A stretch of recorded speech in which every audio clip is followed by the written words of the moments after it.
Class of Chinmaya mission college. നമ്മൾ എവിടെ നിർത്തിയെന്ന് എനിക്ക് ഓർമ്മയില്ല. എന്തായാലും ഞാൻ ക്വാണ്ടിറ്റേറ്റീവ് ടെക്നിക്സിനെ കുറിച്ചിട്ട് ഞാനൊന്ന് പറഞ്ഞിരുന്നു. Quantitative techniques are the techniques which borrows the methods, the tools, the weapons, the techniques from mathematics, from statistics, from programming techniques to make the decision making scientific and systematic. Decision making is one of the important function of the present day manager, and you are all going to be the managers of tomorrow. നാളെ നിങ്ങളൊക്കെ ഒരു കമ്പനിയുടെ മാനേജറായിട്ട് ഇരിക്കണം എന്നാണ്. അങ്ങനെ വരുമ്പോൾ നിങ്ങൾക്ക് decision എടുക്കണം. ഡിസിഷൻ എടുക്കുക എന്ന് പറഞ്ഞാൽ വളരെ ഇമ്പോർട്ടൻ്റ് ആണ്. Correct decision should be taken at the apt time. സമയത്തിന് അതിന് വളരെ ഇമ്പോർട്ടൻ്റ് ഉണ്ട്. ഡിസിഷൻ ശരിയായതുകൊണ്ട് മാത്രം കാര്യമില്ല. That should be taken at the proper time, at the apt time. Otherwise that will lead to the collapse or the destruction of the firm or the industry itself. For example, നമ്മളിപ്പോൾ ഇവിടെ പറയുകയാണെങ്കിൽ, take the case of the മൊബൈലിൻ്റെ case എടുക്കാം. മൊബൈലാണല്ലോ ഇപ്പോൾ എല്ലാവർക്കും ഏറ്റവും കൂടുതൽ അടുപ്പുള്ളത്. എൻ്റെ ഓർമ്മയിൽ ഏറ്റവും കൂടുതൽ ആളുകൾ വാങ്ങിച്ചിരുന്ന ഫോൺ നോക്കിയ ഫോൺ പറയുന്നത് തന്നെ യൂസർ ഫ്രണ്ട്ലി എന്ന് പറയാം. ആ സമയത്ത് the most trust worthy product എന്ന് പറയുന്നത് നോക്കിയായിരുന്നു. എല്ലാ വർഷവും ഉണ്ട് മോസ്റ്റ് ട്രസ്റ്റ് വർത്തി പ്രോഡക്റ്റ് എന്ന് പറഞ്ഞിട്ട്. കുറേ നാൾ നമ്മുടെ അംബാസഡർ കാർ ഇതായിരുന്നു മോസ്റ്റ് ട്രസ്റ്റ് വർത്തി പ്രോഡക്റ്റ്. പിന്നീട് കുറേ നാൾ ഈ നോക്കിയ കുറേ നാളത് മോസ്റ്റ് ട്രസ്റ്റ് വർത്തി പ്രോഡക്റ്റ് ആയിട്ട് വെച്ചിരുന്നു. ഇപ്പം അത് വെച്ചിരിക്കുന്നത് കോൾഗേറ്റ് എന്ന് പറഞ്ഞിട്ടൊരു പ്രോഡക്റ്റ് ഇല്ലേ, കോൾഗേറ്റ്, അതിനാണ് ഇപ്പോൾ മോസ്റ്റ് ട്രസ്റ്റ് വർത്തി പ്രോഡക്റ്റ് എന്ന് പറഞ്ഞാൽ ഇപ്പോൾ കോൾഗേറ്റാണ് കൈ വെച്ചിരിക്കുന്നത്. നോക്കിയ കുറേ നാൾ വെച്ചിരുന്നു കയ്യിൽ. അവർക്കായിരുന്നു ഈ മോസ്റ്റ് ട്രസ്റ്റ് വർത്തി എന്നുള്ള സർട്ടിഫിക്കറ്റ് തന്നെ ലോകത്ത് മുഴുവനായിട്ടാണ് അത് അംഗീകരിക്കുന്നത്. അങ്ങനെ ആ മൊബൈലിനൊരു പ്രത്യേകത, അത് താഴെ വീണ് 4 കഷ്ണം, ഒരു കുഴപ്പമില്ല, 4 കഷ്ണം കുട്ടി വെപ്പിച്ചാൽ ഒരു കുഴപ്പമില്ലാതെ ആ ഫോണിന് എന്ത് വേണമെങ്കിൽ നടക്കാൻ നോക്കും. പിന്നെ അത് ഉപയോഗിക്കുന്നതിന് വളരെ യൂസർ ഫ്രണ്ട്ലി ആയിരുന്നു ആ ഫോൺ. അങ്ങനെ ഒരു കാലഘട്ടം ഉണ്ടായിരുന്നു. എല്ലാവരുടെ കയ്യിലും നോക്കിയ ഫോണാണ് കാണാം. പിന്നെ കാണൂട്ടാ എന്താണ് ഈ ബ്ലാക്ക്ബെറി എന്നൊക്കെ പറഞ്ഞിട്ടൊരു ഫോണൊക്കെ ഉള്ളവരുണ്ട്. അതൊക്കെ സ്റ്റാറ്റസ്കോ സിമ്പലായിട്ടാണ് അവർ ബ്ലാക്ക്ബെറി ആണെന്ന് പറഞ്ഞാൽ അയാൾ വലിയ പൈസയുള്ള ആളായിട്ടാണ് കണക്കാക്കുക. നമ്മളിപ്പോൾ പറയില്ലേ BMW കാറ് അല്ലെങ്കിൽ ബെൻസ് കാറൊക്കെ ഉണ്ട് എന്ന് പറഞ്ഞ പോലെ അന്ന് ഒരു കാലഘട്ടത്തിൽ ബ്ലാക്ക്ബെറി മൊബൈൽ കയ്യിലുണ്ടെങ്കിൽ അവൻ എന്തോ സംതിങ് സ്പെഷ്യൽ എന്നൊക്കെ ഒരു ധാരണയുണ്ടായിരുന്നു. എന്നാലും most of the people are having the phone Nokia. അങ്ങനെ നോക്കിയ കുറേ കാലം അങ്ങനെ വെച്ചുകൊണ്ടിരുന്നു, കണ്ടമാനം. അപ്പം അതിന് കോമ്പറ്റ് ചെയ്തിട്ട് പല ഫോണുകളും വന്നു. പക്ഷേ ഒന്നിനും പിടിച്ച് നിൽക്കാനായിട്ട് പറ്റിയില്ല, അത് തന്നെ അങ്ങ് വാണു. ആ സമയത്താണ് ജാവ എന്ന് പറഞ്ഞിട്ട് കമ്പ്യൂട്ടറിൽ ഒരു ലാംഗ്വേജ് ഇൻട്രൊഡ്യൂസ് ചെയ്തു. അതും ഈ പറഞ്ഞോണം വളരെ യൂസർ ഫ്രണ്ട്ലി ആയിട്ടുള്ളൊരു ലാംഗ്വേജാണ്. മാത്രമല്ല മൈക്രോസോഫ്റ്റിൻ്റെ പോലെ എല്ലാം കാശ് കൊടുത്ത് വാങ്ങിക്കേണ്ട കാര്യമില്ല, ജാവയിലൊക്കെ ഫ്രീ ആയിരുന്നു. ജാവയിൽ നിന്നിട്ട് ഒരു ആൻഡ്രോയിഡ് കയ്യിലുണ്ടാക്കിയ ആളുടെ പേരാണ് ആൻഡി റൂബിൻ. ഇങ്ങനെ ആൻഡ്രോയിഡ് എന്ന് പറഞ്ഞൊരു സിസ്റ്റം, അയാളൊരു ഓപ്പറേറ്റിംഗ് സിസ്റ്റം ഇൻട്രൊഡ്യൂസ് ചെയ്തു. പിന്നീട് ഈ ആൻഡി റൂബിനെ ഗൂഗിളുകാരങ്ങ് വിലയ്ക്ക് വാങ്ങിച്ചു, കേട്ടല്ലോ. അവരാണ് എന്നിട്ട് ഈ ആൻഡ്രോയിഡ് മൊബൈൽസ് ഇൻട്രൊഡ്യൂസ് ചെയ്തത്. പിന്നീട് ഈ ആൻഡി റൂബിൻ അവരുടെ നിന്നൊക്കെ തല്ലുകൂടിപ്പോയി. ഇപ്പോൾ ആളില്ലാത്ത കാറ്, കേട്ടല്ലോ, ഡ്രൈവറില്ലാതെ ഓടിക്കുന്ന കാറ്, അയാളാണ് അതിൻ്റെ നിർമ്മിതാവ്. ഈ ആൻഡ്രോയിഡ് ഫോണിൻ്റെ ആൻഡ്രോയിഡ് ഓപ്പറേറ്റിംഗ് സിസ്റ്റത്തിൻ്റെ ആൾ തന്നെയാണ് അതിൻ്റെയും ആൾ. അങ്ങനെ ആൻഡ്രോയിഡ് എന്നൊരു ഓപ്പറേറ്റിംഗ് സിസ്റ്റം വന്നു. അതുവരെയുള്ളത് ബ്ലാക്ക്ബെറിക്ക് അവരുടേതായിട്ട് ഒരെണ്ണമുണ്ട്, ആപ്പിളിന് ഐഫോണിന് ആപ്പിളിൻ്റെ ഒരു സിസ്റ്റം, പിന്നെ വിൻഡോസ് ഫോണിന് അതിൻ്റെ ഒരു സിസ്റ്റം ഉണ്ട്. അതുപോലെ നോക്കിയ എവിടെയാണ്, ജർമ്മനിയിൽ ഉണ്ടാക്കുന്ന ഫോണാണ് ഈ നോക്കിയ, കേട്ടല്ലോ. അപ്പോൾ ഈ ബ്ലാക്ക്ബെറിക്ക് അവരുടേതായിട്ടൊരു സിസ്റ്റം, വിൻഡോസ് ഫോണുണ്ട്. ഈ നോക്കിയയ്ക്ക് ഉണ്ടായിരുന്ന ഓപ്പറേറ്റിംഗ് സിസ്റ്റത്തിൻ്റെ പേരാണ് സിംബിയാൻ. ആ സമയത്താണ് ആൻഡ്രോയിഡ് ഫോൺ ഇൻട്രൊഡ്യൂസ് ചെയ്യുന്നത്. അതാര്? സൗത്ത് കൊറിയയിൽ നിന്ന് സാംസങ് എന്ന് പറഞ്ഞൊരു കമ്പനി. സാംസങ് എന്നൊക്കെ പറയുമ്പോൾ നിങ്ങൾ വിചാരിക്കും വലിയ കമ്പനിയൊന്നുമല്ല, ഒരു ചൈനീസ് കമ്പനി പോലെ തന്നെ ഒരു ലോക്കലായിട്ടുള്ളൊരു കമ്പനിയാണ് സാംസങ്. പക്ഷേ അത് പെട്ടെന്ന് അങ്ങ് ഫ്ലറിഷ് ചെയ്തു പോയത്. ആ കമ്പനി വന്ന് അവർ ഈ ഓപ്പറേറ്റിംഗ് സിസ്റ്റം അങ്ങോട്ട് ഇൻട്രൊഡ്യൂസ് ചെയ്തു, ഗൂഗിളിൻ്റെ കയ്യിൽ നിന്ന് എടുത്തുകൊണ്ട് ഓപ്പറേറ്റിംഗ് സിസ്റ്റം അങ്ങോട്ട് ഇൻട്രൊഡ്യൂസ് ചെയ്തു. അതിൻ്റെ പ്രത്യേകത അതിൽ ഒരു ആപ്പും കാശില്ലാതെ നമുക്ക് കിട്ടും. പ്ലേ സ്റ്റോറിൽ പോയാൽ ലക്ഷക്കണക്കിന് ആപ്പുകൾ നിങ്ങൾക്ക് ഫ്രീ ആയിട്ട് ഡൗൺലോഡ് ചെയ്യാണ്. നിങ്ങൾക്ക് വേണമെങ്കിൽ ഒരു ആപ്പ് ഉണ്ടാക്കാം, വളരെ ജാവയുടെ ഒരു ബേസ് ഉണ്ടെങ്കിൽ നിങ്ങൾക്ക് ആപ്പ് ഉണ്ടാക്കാനായിട്ട് പറ്റും, ആപ്ലിക്കേഷൻ ഉണ്ടാക്കാനായിട്ട് പറ്റുമായിരുന്നു. കൊച്ചു കൊച്ചു കുട്ടികൾ പലതരത്തിലുള്ള ആപ്പുകൾ അതുപോലെ ഗെയിമുകൾ ഒക്കെ ഉണ്ടാക്കിയിട്ട് അവരെല്ലാം ഈ പ്ലേ സ്റ്റോറിലേക്ക് ഇതങ്ങ് കയറ്റാണ് ചെയ്യുന്നത്. അങ്ങനെ വന്നപ്പോൾ എല്ലാവർക്കും ഈ പ്ലേ സ്റ്റോറിനോട് ഈ ആൻഡ്രോയിഡിനോട് അങ്ങ് താല്പര്യം കൂടി. കാരണം ഈ മറ്റു ഫോണുകൾക്കൊന്നും ഇല്ലാത്തൊരു പ്രത്യേകതയാണിത്. ഇവർക്ക് ഇഷ്ടമുള്ളത് ഇഷ്ടം പോലെ ഡൗൺലോഡ് ചെയ്തിടാൻ ഒരാളും ചോദിക്കില്ല. മാത്രമല്ല ഇതിൻ്റെ അപ്ഡേഷൻ വരുന്നത്, നോക്കിയുടെയൊക്കെ അപ്ഡേഷൻ കുറേ കാലങ്ങളായിട്ടാണ് വരുന്നത്. ആൻഡ്രോയിഡ് അങ്ങനെയല്ല, ഓരോ 6 മാസം കൂടുമ്പോൾ അവരുടെ അപ്ഡേഷനെ കുറിച്ചിട്ട് നിങ്ങൾക്ക് എന്താ അറിയുമെന്ന് എനിക്കറിയില്ല. ആദ്യത്തെ അവരുടെ ഫോണിൻ്റെ പേരായിരുന്നു ആൽഫ, രണ്ടാമത് വന്നതാണ് ബീറ്റ, മൂന്നാമത് വന്നതിൻ്റെ പേരാണ് cupcake, then donut, then eclairs, പിന്നെ വന്നത് ഫ്രയോ, പിന്നെ ജിഞ്ചർ ബ്രെഡ്, പിന്നെ ഹണികോം, പിന്നെ വന്നത് ഐസ്ക്രീം സാൻഡ്വിച്ച്, പിന്നെ വന്നത് ജെല്ലി ബീൻ, പിന്നെ വന്നത് കിറ്റ്കാറ്റ്, അത് കഴിഞ്ഞിട്ട് ലോലിപോപ്പ്, അത് കഴിഞ്ഞിട്ട് മാർഷ്മെലോ, അത് കഴിഞ്ഞ് നഗറ്റ്സ്, പിന്നെ വന്നത് ഓറിയോ, അവസാനം വന്നതാണ് പൈ എന്ന് പറഞ്ഞിട്ട് ഇപ്പം നമ്മൾ എത്തി നിൽക്കുന്നത്. ഞാൻ എത്ര വേർഷൻസ് പറഞ്ഞു എന്നുള്ളത് നിങ്ങൾ ഓർക്കുക. ഇത്രയും ഇത് ഒരു ഇതിനും ഒരു കമ്പനിയുടെ ഫോണിനും ഒരു ഓപ്പറേറ്റിംഗ് സിസ്റ്റത്തിലും ഇത്രയധികം ഡെവലപ്മെൻറ്റ്സ് ഉണ്ടായിട്ടില്ല. ഇത് ഓരോന്ന് പുതിയത് ഇൻട്രൊഡ്യൂസ് ചെയ്യുമ്പോഴും പുതിയ പുതിയ കോൺഫിഗറേഷൻസ്, പുതിയ സൗകര്യങ്ങൾ അതിൽ കൂട്ടി വരികയാണ്. ഞാൻ പറഞ്ഞിട്ടുണ്ട്, നിങ്ങളുടെ ആദ്യത്തെ ഫോണിൽ ഫോൺ വിളിക്കാൻ മാത്രമേ പറ്റിയിരുന്നുള്ളൂ, പിന്നെ അതിൽ പാട്ട് കേൾക്കാൻ പറ്റി, പിന്നെ അതിൽ ഫോട്ടോ എടുക്കാൻ പറ്റി, പിന്നെ അതിൽ സിനിമ കാണാൻ പറ്റി. അപ്പോഴേക്കും നെറ്റ് വന്നു. അത് ആദ്യം 1G വന്നു, 2G വന്നു, 3G വന്നു, 4G വന്നു. അതിനിടയിൽ എന്തെല്ലാം മാറ്റങ്ങൾ വന്നു ഈ ഫോണിൽ. ടച്ച് ഫോൺ വന്നു, സ്മാർട്ട് ഫോൺ വന്നു. ഇതൊക്കെയാണ് ഈ പയ്യൻ്റെ അവിടേക്ക് എത്തുമ്പോഴേക്കും എത്ര വെർഷൻസിൽ എത്ര മാറ്റങ്ങൾ വന്നു എന്നറിയാം. ഇതൊക്കെ ഫ്രീ ആയിട്ട് നമുക്ക് കിട്ടിക്കൊണ്ടിരിക്കുകയാണ്. ഇപ്പം ഐസ്ക്രീം സാൻഡ്വിച്ചിലുള്ളൊരു ഫോൺ ഇപ്പം പയ്യാക്കണം എന്നൊക്കെ വിചാരിക്കും, അല്ലെങ്കിൽ ഓറിയോ, അല്ലെങ്കിൽ നഗറ്റ്, അല്ലെങ്കിൽ മാർഷ്മെല്ലോ ആക്കണം, അല്ലെങ്കിൽ ലോലിപോപ്പ് ആക്കണം എന്ന് കരുതാം. ഒരു ബുദ്ധിമുട്ടുമില്ല കേട്ടോ. ആ ഫോണൊന്ന് റൂട്ട് ചെയ്താൽ മതി. ഫോൺ റൂട്ടിങ്ങിനെ കുറിച്ചിട്ടൊന്നും പറയാനുള്ള സമയം നല്ലത്. ഫോൺ റൂട്ട് ചെയ്താൽ നിങ്ങൾക്ക് ഏത് തരത്തിലേക്ക് വേണമെങ്കിൽ മാറ്റാം ഫോണിനെ. അതാണ് ഈ ആൻഡ്രോയിഡ് ഫോണിൻ്റെ മാത്രം പ്രത്യേകതയാണത്.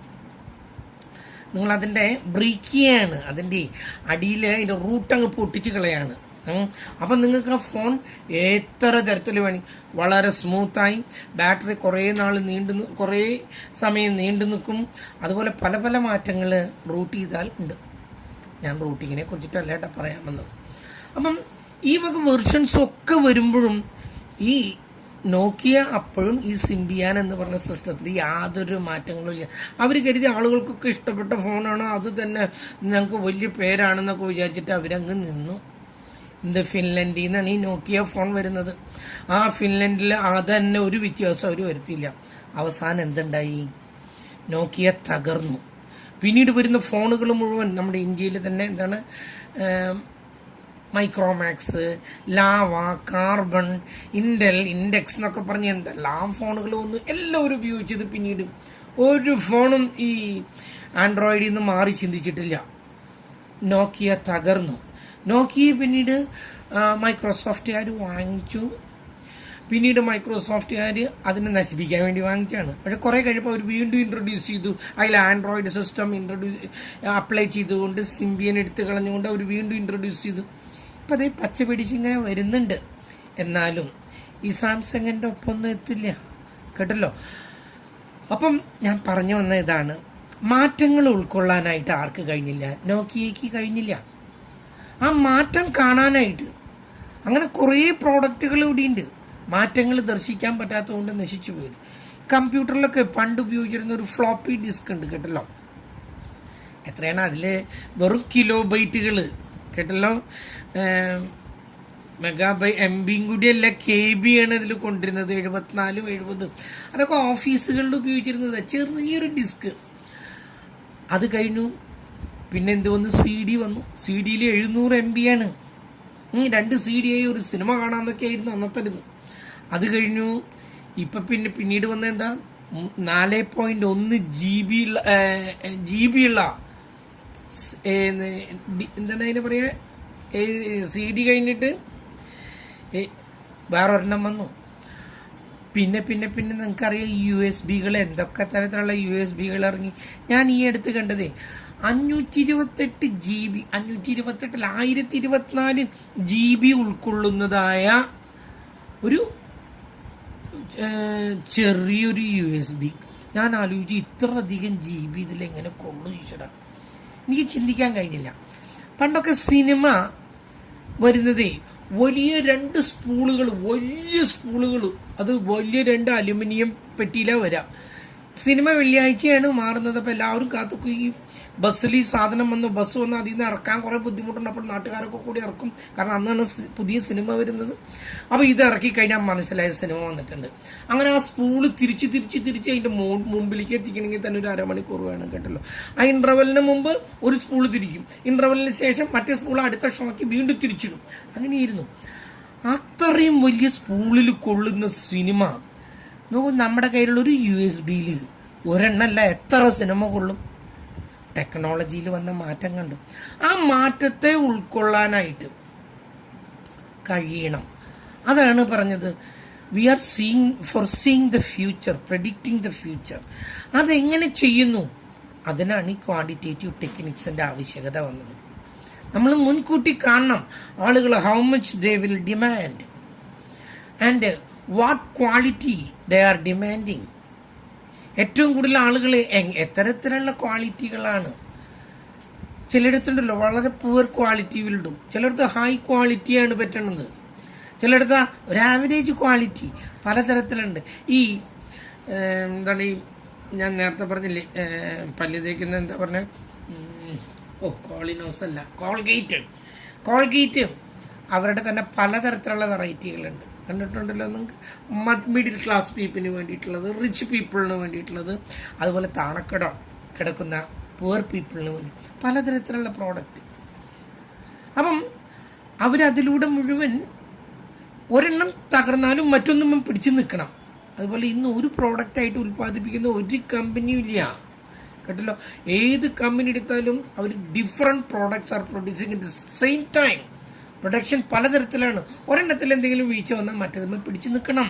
അതാണ് ഇന്നത്തെ എല്ലാ പ്രൊഡക്ഷൻ സെക്ടറും ചെയ്തുകൊണ്ടിരിക്കുന്നത്. നമ്മൾ അങ്ങോട്ടൊന്നും പോകണ്ട. ഞാൻ പറഞ്ഞു വന്നപ്പം ക്വാണ്ടിറ്റേറ്റീവ് ടെക്നിക്സിനെ കുറിച്ചിട്ടാണ് പറഞ്ഞത്. അപ്പോൾ decision making should be correct and quantitative techniques provides the tools, the techniques, the methods, the measures to make decision making scientific and systematic. അതാണ് എൻ്റെ പ്രത്യേകം. സയൻറ്റിഫിക് ആയിട്ടുള്ള മെത്തേഡുകൾ, കറക്റ്റായിട്ടുള്ള ഡിസിഷൻ എടുക്കാം. നമ്മുടെ കോളേജിലെ നമ്മൾ വലിയ കാര്യമായിട്ട് ഓരോ വർഷം ഞങ്ങളിങ്ങനെ ഡിസിഷൻ എടുക്കും. ആ ഡിസിഷൻ എടുക്കുന്ന സമയത്ത് അടുത്ത വർഷത്തേക്ക് MCOMന് ഇത്ര പിള്ളേർ വരും, MBAക്ക് ഇത്ര പിള്ളേർ വരും. കറക്റ്റായിട്ട് ഞങ്ങൾ ഡിസിഷൻ എടുത്തുകൊണ്ട് അതിന് വേണ്ടതായിട്ടുള്ള ഡിസിഷൻ എടുക്കുന്നത് വളരെ മുൻപേ എടുക്കണം. കോളേജ് തുറക്കാറാകുമ്പോഴല്ലേ ഡിസിഷൻ എടുക്കുക. കാരണം കുട്ടികളെ ചേർത്തി കഴിഞ്ഞിട്ട് ക്ലാസ് റൂം അന്വേഷിച്ച് നടന്ന കാര്യം നടക്കില്ല. ക്ലാസ് റൂമുകൾ ഉണ്ടാവണം, കുട്ടികൾക്ക് കഴിഞ്ഞില്ല അവർക്ക് ഇരിക്കാനുള്ള ഫർണിച്ചറുകൾ ഉണ്ടാവണം, അതുപോലെ തന്നെ ആയിരിക്കും ബ്ലാക്ക് ബോർഡ് ഉണ്ടായിരിക്കണം, അതുപോലെ തന്നെ അതിനുള്ള ടീച്ചർമാരുണ്ടായിരിക്കണം. ക്ലാസ് തുടങ്ങി കുട്ടികൾ വന്ന സമയത്ത് ടീച്ചർമാരെ അന്വേഷിച്ച് നടക്കാൻ, ഇരിക്കാൻ സീറ്റ് അന്വേഷിച്ച്, അതൊന്നും നടക്കില്ല. അതൊക്കെ ഒരു വർഷം മുമ്പേ നമ്മൾ തീരുമാനിച്ചിരിക്കണം. അങ്ങനെ നമ്മൾ ഒരു വർഷം മുമ്പേ ഞങ്ങളിങ്ങനെ തീരുമാനിച്ച പല കാര്യങ്ങളും ഈ വർഷം ഫ്ലോപ്പായിപ്പോയി. കാരണം എന്താ, കൊറോണ. നമ്മളാരും പ്രതീക്ഷിക്കാത്തതാണ്. Unforeseen things may happen. ഇങ്ങനെ അവിചാരിതമായിട്ടുള്ള കാര്യങ്ങളൊക്കെ പലപ്പോഴും ഉണ്ടായിട്ടുള്ളതാണ്. അങ്ങനെയൊക്കെ സംഭവിക്കാം ഉണ്ടെങ്കിൽ കൂടിയും ഡിസിഷൻ എടുക്കുമ്പോൾ കറക്റ്റായിട്ടുള്ള ഡിസിഷൻ എടുക്കണം. ഇപ്പം ഡിസിഷൻ എടുക്കേണ്ടത് എന്താ, ഓൺലൈൻ ക്ലാസ് വെച്ച് എങ്ങനെ നമുക്ക് അവരെയൊക്കെ ആകർഷിക്കാം, അതിനെന്തൊക്കെ വഴികളുണ്ട്.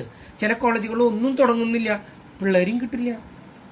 ഈ കൊറോണ കഴിയുമ്പോഴേക്കും ഈ പിള്ളേർക്ക് ഇവരോടൊരു അറ്റാച്ച്മെൻറ്റ് ഉണ്ടാവണ്ടേ. അതിന് ചില കോളേജുകളിലൊന്നും ഒരു ക്ലാസ്സും തുടങ്ങുന്നില്ല. അങ്ങനെ അവസ്ഥയുള്ള കോളേജുകളുണ്ട്. എന്തായാലും ഡിസിഷൻ മേക്കിങ്ങിന് ക്വാണ്ടിറ്റേറ്റീവ് ടെക്നിക്സ് ഒഴിച്ചുകൂടാൻ വയ്യാത്തതാണ്. ഞാൻ ഈ ഫസ്റ്റ് ചാപ്റ്റർ ഡിസിഷൻ മേക്കിംഗ് എങ്ങനെ നമുക്ക് സാധിക്കും, what are the techniques of the quantitative techniques, മൂന്നെണ്ണമാണ്. ഒന്ന് മാത്തമാറ്റിക്കൽ ടെക്നിക്സ്, മറ്റൊന്ന് സ്റ്റാറ്റിസ്റ്റിക്കൽ ക്വാണ്ടിറ്റേറ്റീവ് ടെക്നിക്സ്, മൂന്നാമത്തെ പ്രോഗ്രാമിംഗ് ടെക്നിക്സ്. അങ്ങനെ മൂന്നെണ്ണമായിട്ടാണ്. മൂന്നെണ്ണത്തിൽ ഒരെണ്ണം നിങ്ങൾ മാത്തമാറ്റിക്കൽ ടെക്നിക്സ് ഒക്കെ നിങ്ങൾ പഠിച്ചു കഴിഞ്ഞിട്ടുള്ളതാണ്. സ്റ്റാറ്റിസ്റ്റിക് ടെക്നിക്സിൽ കുറച്ചാണ് നമ്മളിപ്പോൾ ഈ വർഷം കാണുന്നത്. പ്രോഗ്രാമിംഗ് ടെക്നിക്സിൽ നമ്മൾ ഒന്നും അധികം കാണുന്നൊന്നുമില്ല. അത് നിങ്ങൾക്ക് ഇനി അടുത്ത സെമ്മിലെ ഒരു പേപ്പർ വരുന്നുണ്ട്, അതിൽ കുറച്ച് കാണാനായിട്ട് സാധിക്കും. എന്തായാലും നമ്മളിവിടെ എടുക്കുന്ന ഈ ഫസ്റ്റ് ചാപ്റ്റർ ഞാൻ അന്ന് പറഞ്ഞതാണ്, നമ്മൾ ഇപ്പോൾ പെട്ടെന്ന് അങ്ങ് തുടങ്ങുന്നില്ല. കാരണം ദാറ്റ് ഈസ് പ്യുവർ തിയറി. കേട്ടിരിക്കാന്ന് പറഞ്ഞാൽ തന്നെ അത് നമ്മൾ ക്ലാസ് തുടങ്ങിയതിന് ശേഷം ഞാൻ എടുക്കും. അതിൻ്റെ ഇടയിൽ എവിടേക്കോ നിർത്തിയിട്ട് നമ്മൾ പ്രോബബിലിറ്റി ഒന്ന് ആരംഭിക്കാനാണ് ഞാൻ ഉദ്ദേശിച്ചിരിക്കുന്നത്. പ്രോബബിലിറ്റി ആരംഭിക്കുമ്പോൾ പ്രോബബിലിറ്റിയിൽ ഇതിൽ നേരിട്ടിട്ട് തിയററ്റിക്കൽ ഡിസ്ട്രിബ്യൂഷൻ അഥവാ പ്രോബബിലിറ്റി ഡിസ്ട്രിബ്യൂഷനിലേക്ക് കടക്കാണ്. ഇതൊക്കെ നിങ്ങൾ നിങ്ങളുടെ ജൂനിയർ ക്ലാസ്സിൽ, ദാറ്റ് മീൻസ് BCom നിങ്ങൾ പഠിച്ചിട്ടുള്ളതാണ്. Binomial distribution, Poisson distribution, normal distribution, ഇത് മൂന്നും നിങ്ങൾ പഠിച്ചിട്ടുണ്ട്. അതുകൂടാതെ നമ്മൾ എക്സ്പോണൻഷ്യൽ ഡിസ്ട്രിബ്യൂഷൻ, ലോഗരിതമിക് ഡിസ്ട്രിബ്യൂഷൻ വെറുതെ അഡീഷണൽ ആയിട്ടൊന്ന് കാണുന്നുണ്ട്. പിന്നെ നമ്മൾ പഠിക്കുന്നത് കോറിലേഷൻ ആൻഡ് റിഗ്രഷൻ, അതും നിങ്ങൾ BCom പഠിച്ചിട്ടുള്ളതാണ്. പിന്നെ വരുന്നത് എസ്റ്റിമേഷൻ, ടെസ്റ്റിംഗ് ഓഫ് ഹൈപ്പോത്തിസിസ് വരുന്ന ഒരു ചാപ്റ്റർ ഉണ്ട്. പിന്നെ ഒരു അനോവ, അനലൈസിസ് ഓഫ് വാരിയം. ഇത്ര തന്നെ നിങ്ങൾക്കുള്ളൂ. ഇത് കൂടാതെ അവസാനം ഒരു ചാപ്റ്റർ ഉണ്ട്, കമ്പ്യൂട്ടറിൻ്റെ ഒരു ചെറിയ chapter. That will be taken by some computer technique, അതിനോട് ബന്ധപ്പെട്ടിട്ടുള്ള ആളുകൾ റിലേറ്റഡ് വിത്ത് കമ്പ്യൂട്ടർ. കാരണം ഐ ഡോണ്ട് നോ, കേട്ടല്ലോ, എനിക്ക് അതിനെ കുറിച്ചിട്ടൊന്നും അറിയില്ല. ഇനിയിപ്പോൾ അത് പഠിച്ചിട്ടെടുക്കാന്ന് പറഞ്ഞാൽ അതിപ്പോൾ ഈ പ്രായത്തിൽ എനിക്കത് ബുദ്ധിമുട്ടുണ്ട്. അതുകൊണ്ട് അത് അവരോട് ബന്ധപ്പെട്ട കമ്പ്യൂട്ടറിൽ പാസ്സായിട്ടുള്ള അല്ലെ MCAക്കാരോ അല്ലെങ്കിൽ അങ്ങനെയുള്ള ടീച്ചേഴ്സ് ഇവിടെ ഉണ്ട് നമ്മുടെ കോളേജിൽ, അവരാരെങ്കിലും എടുക്കും. ലാസ്റ്റ് ചാപ്റ്റർ, ഫസ്റ്റ് ചാപ്റ്ററിൻ്റെ പകുതിയിൽ നിന്നാണ് ഞാൻ തുടങ്ങുന്നത്. നമ്മൾ ക്വാണ്ടിറ്റേറ്റീവ് ടെക്നിക്സോ, quantitative techniques and other subject, especially business, അതും പിന്നെ ലിമിറ്റേഷൻസ് ഓഫ് ക്വാണ്ടിറ്റേറ്റീവ് ടെക്നിക്സ്, പിന്നെ മെത്തേഡ്സ് ഓഫ് ക്വാണ്ടിറ്റേറ്റീവ് ടെക്നിക്സ്, ഈ 4 എണ്ണം അവിടെ നിർത്തിക്കൊണ്ട് അതിൻ്റെ കഴിഞ്ഞിട്ടുള്ള ഭാഗത്തു നിന്നാണ് ഞാൻ തുടങ്ങുന്നത്. ദാറ്റ് മീൻസ് പ്രോബബിലിറ്റി എന്നാണ് തുടങ്ങുന്നത്. പ്രോബബിലിറ്റിയിലും നമ്മളിവിടെ തുടങ്ങുന്നത് തിയറിറ്റിക്കൽ ഡിസ്ട്രിബ്യൂഷനിൽ നിന്നാണ്. പക്ഷേ പ്രോബബിലിറ്റിയുടെ ബേസ് അറിയാതെ ഇത് പഠിക്കാനായിട്ട് പറ്റില്ല. പ്രോബബിലിറ്റിയുടെ ബേസൊക്കെ നിങ്ങൾക്ക് അറിയാം, എങ്കിലും അതൊന്ന് ബ്രഷപ്പ് ചെയ്യാതെ, ഒന്ന് ഓർമ്മ പുതുക്കാതെ പല കുട്ടികളും അത് മറന്നിരിക്കും. കാരണം അത് എളുപ്പത്തിൽ അത് തലയിൽ കയറുന്നതല്ല. അതും കൂടി നമുക്കൊന്ന് കാണണം. എന്നിട്ട് നമുക്ക് ഈ നമ്മുടെ ചാപ്റ്ററായ തിയററ്റിക്കൽ ഡിസ്ട്രിബ്യൂഷൻ അഥവാ പ്രോബബിലിറ്റി ഡിസ്ട്രിബ്യൂഷനിലേക്ക് നമുക്ക് കടക്കാം. അതിന് മുൻപ് നിങ്ങളൊരു കാര്യം മനസ്സിലാക്കാം. ഞാൻ മാത്തമാറ്റിക്സിൽ നിങ്ങൾക്ക് അറിവില്ല എന്നുള്ള ധാരണയൊന്നും എനിക്കില്ല. എന്നാലും ഒരു ചെറിയ അറിവ് നിങ്ങൾക്ക് ആവശ്യമുള്ളവർ മാത്രം നോക്കാം, ആവശ്യമില്ലാത്തവരത് വിട്ടുകളയാം. ഞാനിവിടെ ചെയ്യുന്നത് എന്താണ് അഡീഷണൽ തിയറം, എന്താണ് സബ്ട്രാക്ഷൻ തിയറം, എന്താണ് മൾട്ടിപ്ലിക്കേഷൻ തിയറം, എന്താണ് ഡിവിഷൻ തിയറം, ഇത് നമ്മളൊന്നും അറിയണ റൂളുകളുണ്ട്, ചില റൂളുകൾ. അതിൻ്റെ അടിസ്ഥാനത്തിലാണ് ഇതൊക്കെ നിൽക്കുന്നത്. ആദ്യം തന്നെ നമുക്ക് അഡീഷൻ റൂളിലേക്ക് ഒന്ന് കിടക്കാം. Addition rule says that while adding 2 numbers or 2 quantities or 2 figures or 2 values, 2 സംഖ്യകൾ 2 ക്വാണ്ടിറ്റികൾ കൂട്ടുമ്പോൾ, if the signs are same, ചിഹ്നങ്ങൾ ഒരേപോലെയുള്ളതാണെങ്കിൽ just add the number and put the same sign. If the signs are same, just add the number and put the same sign. നിങ്ങൾ ചോദിക്കും, ഇതൊക്കെ ഞങ്ങളുടെ കയ്യിൽ calculator ഉള്ളതല്ലേ സാറ്, പിന്നെ നിങ്ങൾ എപ്പോഴും കാൽക്കുലേറ്റർ ഒന്നും ഉപയോഗിക്കാൻ പറ്റില്ല നിങ്ങൾക്ക്, കേട്ടല്ലോ. ഒരു പരീക്ഷയ്ക്ക് പോവുകയാണെങ്കിൽ, PSC ടെസ്റ്റിന് അല്ലെങ്കിൽ എന്തെങ്കിലും ടെസ്റ്റിന് പോവുകയാണെങ്കിൽ കാൽക്കുലേറ്റർ ഇല്ലാത്ത കാര്യങ്ങൾ ചെയ്യാൻ കഴിയണം. അതുകൊണ്ടാണ് ഞാൻ പറഞ്ഞത് ഇത് നിങ്ങൾ അറിഞ്ഞിരിക്കണം. While adding 2 numbers, if the signs are same, just add the number and put the same sign. ഇതാ നോക്കൂടെ, 6ഉം 4ഉം കൂടി ആഡ് ചെയ്യണം. രണ്ടും പോസിറ്റീവാണ്. പോസിറ്റീവ് ആയതുകൊണ്ട് നമ്മളവിടെ കാണിക്കുന്നില്ല എന്നേ ഉള്ളൂ. നെഗറ്റീവ് ആണെങ്കിൽ മാത്രം കാണിച്ചാൽ മതി, പോസിറ്റീവ് ആണെങ്കിൽ നമ്മൾ കാണിക്കുന്നില്ല. സിൻസ് സൈൻസ് ആർ സെയിം, രണ്ടിൻ്റെയും ചിഹ്നം സെയിം ആയതുകൊണ്ട് just add the number and put the same sign. Take the case of the second one. Both are negative. -8 plus -3. Since the signs are same, just add the number and put the same sign. ചില കുട്ടികൾ -8ഉം -3ഉം കൂടി add ചെയ്യുമ്പോൾ അവർക്കത് positive ആകും. അത് add ചെയ്യുമ്പോഴല്ല, അത് multiply ചെയ്യുമ്പോഴും divide ചെയ്യുമ്പോഴാണ്. തെറ്റല്ലേ? ആഡ് ചെയ്യുമ്പോൾ ഒരേ ചിഹ്നങ്ങളാണെങ്കിൽ അവ തമ്മിൽ കൂട്ടുന്നു, അതേ ചിഹ്നം തന്നെ ഇടുന്നു. ഇതാണ് ഒന്നാമത്തെ rule. While adding two numbers, if their signs are same, just add the number and put the same sign. If they are positive, both are positive, then answer will be positive. If they are negative, answer will be negative. മനസ്സിലങ്ങ് ഓർക്കട്ടെ. And if the signs are different, ചിഹ്നങ്ങൾ വ്യത്യാസമുള്ളതാണെങ്കിൽ, find the difference between the number and put the sign of the greater number. സംഖ്യകൾ തമ്മിലുള്ള വ്യത്യാസം കാണാം, എന്നിട്ട് വലുതിൻ്റെ ചിഹ്നം എഴുതാം. The 4 -4 6 ആണ്. ഇതിൽ വലിയ സംഖ്യ എന്താ? 6 ആണ്. 6 × 4 തമ്മിലുള്ള വ്യത്യാസം 2. വലുത് പോസിറ്റീവ് ആയത് കാരണം പോസിറ്റീവ് ചോദിച്ചു. ഇനി another one, -8 + 3.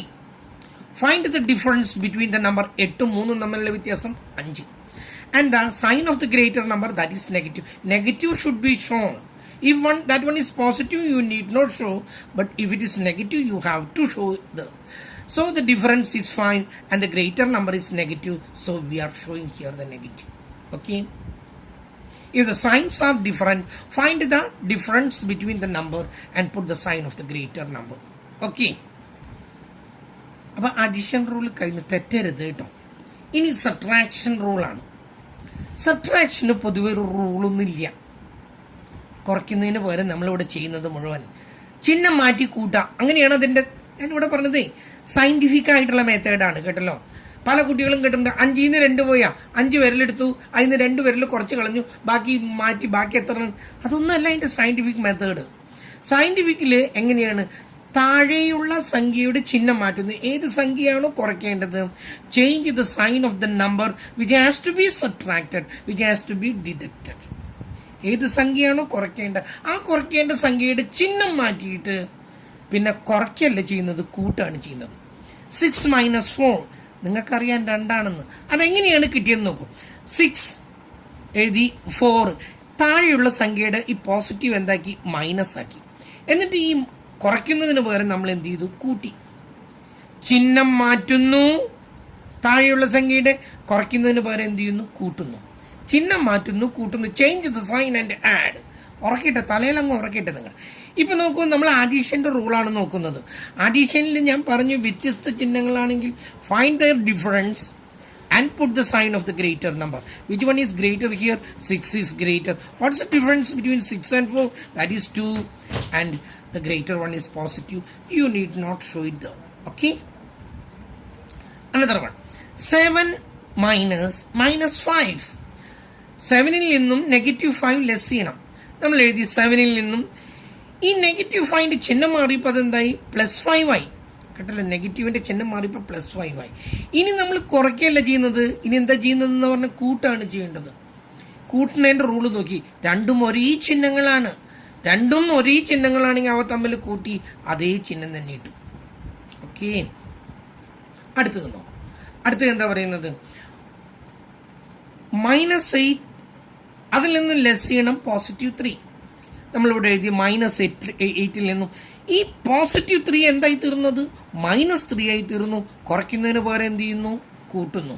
നമ്മൾ കൂട്ടുന്ന റൂള് നോക്കി, കൂട്ടുമ്പോൾ ഒരേ ചിഹ്നങ്ങളാണെങ്കിൽ അവ തമ്മിൽ ആഡ് ചെയ്യുന്നു. പുട്ട് ദ സെയിം സൈൻ, അതേ ചിഹ്നം തന്നെ ഇടുന്നു. ഓക്കെ. Last one, -9 -6. അപ്പം -9ൽ നിന്നും കുറയ്ക്കണം, -6 കുറയ്ക്കണം. മനസ്സിലൊന്നിട്ട് കുറയ്ക്കല്ലേ. പല കുട്ടികളും മനസ്സിലിട്ട് കുറച്ച് നശിപ്പിക്കണം ഞാൻ കണ്ടിട്ടുണ്ട്. നമ്മളിവിടെ എഴുതി -9 എഴുതി, 6 നെഗറ്റീവ് ആയിരുന്നു, അതിൻ്റെ ചിഹ്നം മാറ്റി പ്ലസ് ആക്കി. ഇനി ഇവിടെ കുറയ്ക്കല്ലേ വേണ്ടത്, ചിഹ്നം മാറ്റി കഴിഞ്ഞാൽ നമ്മൾ എന്താ ചെയ്യേണ്ടത്? കൂട്ടണം. കൂട്ടുമ്പം since the signs are different, find the difference between the number and put the sign of the greater number. -3 is the answer. ഇതിൽ നിന്ന് ഇത് കുറയ്ക്കാൻ പറഞ്ഞാൽ പല കുട്ടികൾക്കും -15 കിട്ടുന്ന കുട്ടികൾ ഞാൻ കണ്ടിട്ടുണ്ട്. കേട്ടല്ലോ, -8ൽ നിന്ന് 3 കുറച്ചാൽ -5 കിട്ടുന്ന കുറേ കുട്ടികളെ ഞാൻ കണ്ടിട്ടുണ്ട്. അതുകൊണ്ട് നിങ്ങൾ ഒരു കാര്യം പ്രത്യേകിച്ച് ശ്രദ്ധിക്കുക, സബ്ട്രാക്ഷനിലാണ് ഏറ്റവും കൂടുതൽ തെറ്റുകൾ വരുന്നത്. സബ്ട്രാക്ഷനും റൂളുകളൊന്നുമില്ല. സബ്ട്രാക്ഷൻ നമ്മൾ ഉപയോഗിക്കുന്ന റൂൾ എന്താണ്? അഡീഷൻ റൂളാണ് നമ്മൾ ഉപയോഗിക്കുന്നത്. അഡീഷൻ്റെ റൂൾ എന്താണോ അത് ചിഹ്നം മാറ്റി പിന്നെ അഡീഷൻ്റെ റൂളാണ് ഉപയോഗിക്കുന്നത്. ഓക്കെ, ഇനി അയ്യോ ഇതൊന്നും കാണാൻ പറ്റിയിരുന്നില്ലേ? -9 നിന്ന് ലെസ് ചെയ്യണം, -6 കുറച്ചപ്പോൾ -9, ഇതിൻ്റെ ചിഹ്നം മാറ്റിപ്പോൾ ഇത് പ്ലസ് ആക്കി, എന്നിട്ട് ഇത് ലെസ് ചെയ്യുന്നതിന് പകരം നമ്മൾ എന്ത് ചെയ്ത് കൂട്ടി. അവ തമ്മിലുള്ള വ്യത്യസ്ത ചിഹ്നങ്ങളായതുകൊണ്ട് അവ തമ്മിലുള്ള വ്യത്യാസം കണ്ടു, വലുതിൻ്റെ ചിഹ്നം എഴുതി. ഓക്കെ, അപ്പം ഇതിൽ ആ 4 പോസിബിലിറ്റി ഞാനിവിടെ കാണിച്ചിട്ടുണ്ട്. അതൊന്ന് ശ്രദ്ധിക്കാൻ നിങ്ങൾ. അടുത്തത് multiplication and division. Multiplication and division, they are having the common rule. ഒരൊറ്റ റൂളേ ഉള്ളൂ. While multiplying or dividing two quantities or two numbers, if the signs are same, answer will be positive. If the signs are different, answer will be negative. ഒരേ ചിഹ്നങ്ങളാണെങ്കിൽ അവ തമ്മിൽ കൂട്ടുമ്പോൾ positive അല്ല, അവ തമ്മിൽ multiply ചെയ്യുമ്പോഴോ ഡിവൈഡ് ചെയ്യുമ്പോഴോ ഉത്തരം എന്തായി തീരും? പോസിറ്റീവായി തീരും. വ്യത്യസ്ത ചിഹ്നങ്ങളാണെങ്കിൽ അവ തമ്മിൽ മൾട്ടിപ്ലൈ ചെയ്യുകയോ ഡിവൈഡ് ചെയ്യുകയോ ചെയ്യുമ്പോൾ എന്തായി തീരും? അതിൻ്റെ ഉത്തരം നെഗറ്റീവായി തീരും. നോക്കൂ, 8 4s are 8 into 4. 8 into 4 രണ്ടിൻ്റെയും ചിഹ്നം സെയിം ആണ്. ഉത്തരം പോസിറ്റീവ് ആയിരിക്കണം. 8 4s are 32. പോസിറ്റീവ് ഉത്തരം കിട്ടി. ഓക്കെ, -9 into -4 ഇവിടെ സെയിം സൈൻ ആണ്. ഉത്തരം എന്തായിരിക്കണം? പോസിറ്റീവ് ആയിരിക്കണം. മറക്കരുത്. 9 4s are 36. പോസിറ്റീവായി. കാരണം എന്താ? ചിഹ്നങ്ങൾ ഒരുപോലെയുള്ളതാണ്. 8 divided by 2. 8 upon 2. ഇവിടെ രണ്ടിൻ്റെയും ചിഹ്നം സെയിം ആണ്. 8 upon 2 മീൻസ് ഇതിൽ 4 ടൈം ക്യാൻസൽ ചെയ്ത് പോകും. 2 8ൽ 4 ടൈം ക്യാൻസൽ ചെയ്ത് പോകും. മറ്റൊന്ന് -15 upon -3. -15 divided by -3. ഇവിടെ രണ്ടിൻ്റെയും ചിഹ്നം ഒരേപോലെയുള്ളതായതുകൊണ്ട് ഇതിൻ്റെ answer should be, must be positive. Okay, ഈ 15ൽ 3 എത്ര ടൈം പോവും? 5 പോവും. Answer is positive. തെറ്റരുത്. Okay, if the signs are different, answer should be negative. വ്യത്യസ്ത ചിഹ്നങ്ങളാണെങ്കിലോ ആൻസർ എന്തായി തീരും? ആൻസർ നെഗറ്റീവായി തീരും. 5 into -2. Since the signs are different, answer must be negative. ആ നെഗറ്റീവ് ആദ്യം തന്നെ ഇട്ടു. 5 2s are 10. Okay, -7 into 5. -7 ഒരെണ്ണം നെഗറ്റീവ് ഒരെണ്ണം positive. Answer must be negative. അത് ആദ്യം തന്നെ ഇട്ടു. 7 5s are 35. അതും കഴിഞ്ഞു. -9 divided by 3. Since the signs are different, answer must be negative. 9ൽ 3 times പോയി. ആൻസർ കിട്ടി നമുക്ക്. ഇനി 25 divided by 5. -5. ഒരെണ്ണം പോസിറ്റീവ് ഒരെണ്ണം നെഗറ്റീവ്. ഉത്തരം നെഗറ്റീവ് ആണ്. നമ്മളിവിടെ ഉത്തരം എഴുതി നെഗറ്റീവ്. 25നെ 5 കൊണ്ട് എത്രയാ? 5 ടൈംസ് നമ്മുടെ ഉത്തരമായി. ഓക്കെ, ഇത്രയും കാര്യങ്ങൾ നിങ്ങൾ അറിയണം. കേട്ടല്ലോ, നമ്മുടെ സമയം കഴിയാൻ പോവാ. 30 മിനിറ്റ് കറക്റ്റ് ആയാൽ ഇത് നിൽക്കും. കേട്ടല്ലോ, അതിൽ കൂടുതൽ എനിക്ക് അപ്ലോഡ് ചെയ്യാൻ പറ്റുന്നില്ല. കാരണം നിങ്ങൾക്ക് മാത്രം പോരാ, BComൻ്റെയും കൂടി എടുക്കുമ്പോഴേ മൊബൈൽ അങ്ങ് ചൂടായി പോകുന്നു. അപ്പം ഇതൊന്ന് നിങ്ങൾ അറിഞ്ഞിരിക്കണം. അതുപോലെ ചില കാര്യങ്ങളുണ്ട്. 32നെ 3 കൊണ്ട് ഡിവൈഡ് ചെയ്യുന്നു. കാൽക്കുലേറ്ററിൽ ചെയ്യും. ചില കുട്ടികൾക്ക് ഇതിന് കിട്ടുന്നത് 1.6 ഒക്കെയാണ് ഉത്തരം കിട്ടുന്നത്. 1.6 അല്ല ഇതിൻ്റെ ഉത്തരം. ഈ 3 ഇതിൽ 1 ടൈം. കേട്ടല്ലോ, ബാലൻസ് എത്രയാണ്? 2. ഒരു സംഖ്യയെങ്കിലും ഉണ്ടെങ്കിൽ നമ്മളത് കൺസിഡർ ചെയ്യണം. ആ സംഖ്യയിൽ പോയില്ലെങ്കിൽ ഇവിടെ പോയിന്റ് ഇടല്ല, ഇവിടെ ഒരു 0 ചേർക്കണം. എന്നിട്ട് വേണം നമ്മൾ ഇവിടെ ഒരു 0 കൊടുക്കാനായിട്ട്. ഒപ്പം തന്നെ ഒരു പോയിന്റ് ഇടുന്നു. കേട്ടല്ലോ, 0 കൊടുത്തിട്ട് ഇവിടെ ഒരു 0 കൊടുക്കുക, ഇവിടെ ഒരു 0 കൊടുത്തിട്ട് വേണം പോയിന്റ് ഇടാനായിട്ട്. അല്ലാതെ നേരിട്ടിട്ട് 1 കഴിഞ്ഞാൽ പോയിന്റ് ഇട്ട് അങ്ങ് തെറ്റാം.